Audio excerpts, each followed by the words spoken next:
अस्सलामुअलैकुम नाजरीन, आप देख रहे हैं पीटीएन न्यूज और मैं हूं आपकी होस्ट कुरातुलैन। शामिल करते हैं आज की अहम खबरें।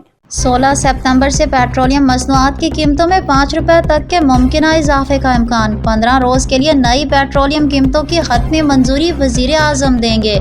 सितंबर से मुल्क में पेट्रोलियम मसनूआत की कीमतों में इजाफे का इम्कान है। तफसीलात के मुताबिक इंडस्ट्री के 15 रोज के लिए पेट्रोलियम मसनूआत की कीमतें बढ़ाने की तजवीज़ सामने आई है, जहां पेट्रोल की कीमत में 1.54 रुपये फी लीटर इजाफा करने की तजवीज़ दी गई है। हाई स्पीड डीजल 4 रुपये 79 पैसे फी लीटर महंगा करने की तजवीज़ सामने आई है।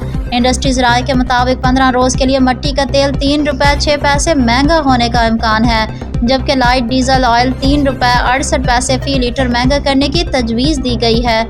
ज़राए का कहना है कि वर्किंग पेपर में हुकूमती टैक्सेस और एक्सचेंज लॉसेस शामिल नहीं है। ओगरा नई कीमतों के तयन की समरी 15 सितंबर को हुकूमत को भिजवाएगी। 15 रोज़ के लिए नई पेट्रोलियम कीमतों के हतमी मंजूरी वज़ीर आज़म देंगे। वज़ीर आज़म की मंजूरी के बाद वज़ारत ख़जाना नोटिफिकेशन जारी करेगी। इस वक्त मुल्क में पेट्रोलियम की मौजूदा कीमत 264.61, जबकि डीजल की मौजूदा कीमत 269.99 है। न्यूज स्टूडियो से फिलवक्त के लिए इतना ही। मज़ीद खबरों और अपडेट से बाखबर रहने के लिए देखते रहें पीटीएन न्यूज।